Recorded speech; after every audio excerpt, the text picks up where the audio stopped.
응용 프로그래밍 기말팀 프로젝트 C팀 발표 시작하겠습니다. 저희는 타이타닉호 사고 당시 승객들의 구조 현황에 대해서 분석해 보았습니다. 발표 순서입니다. 타이타닉호 사고는 항해 도중 빙산과 충돌하여 2시간 40분 만에 완전히 침수하였고 탑승 인원 2,200명 중 절반도 되지 않는 711명 정도의 사람들만이 생존한 비극적인 사고입니다. 탈출 과정에서 눈여겨볼 점은 선장의 주도하에 여성과 아이들 먼저의 간섭으로 구조를 시작한 것입니다.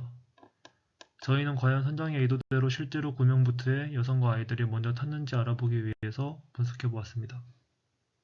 성별에 따른 생존율을 보면 먼저 남성은 1731명 중 367명이 생존하게 되어 21.1%의 생존율을 보였고 여성은 470명 중 344명이 생존하게 되어 73.2%의 생존율을 보였습니다.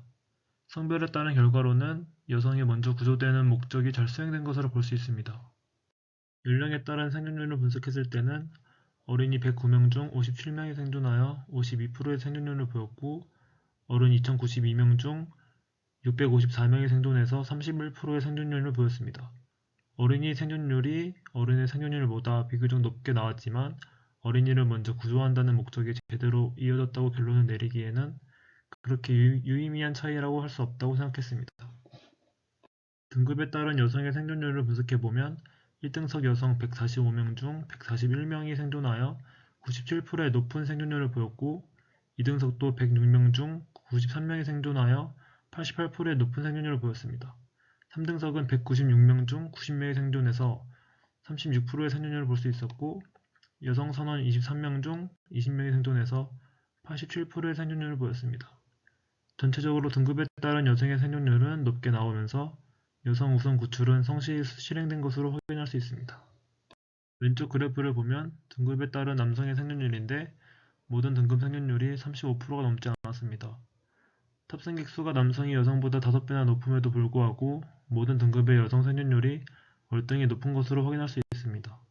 공통적인 점은 남녀 모두 3등급의 생존율이 가장 낮았습니다.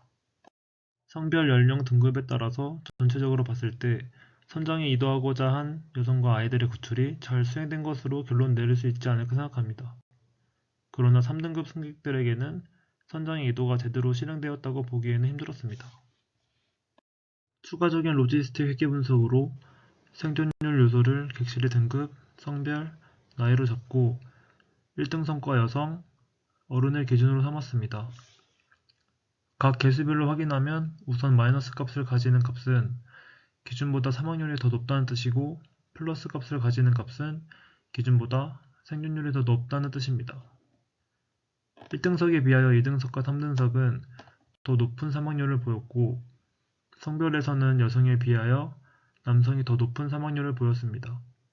마지막으로 Y는 어른에 비해서 더 낮은 사망률로 확인되었습니다.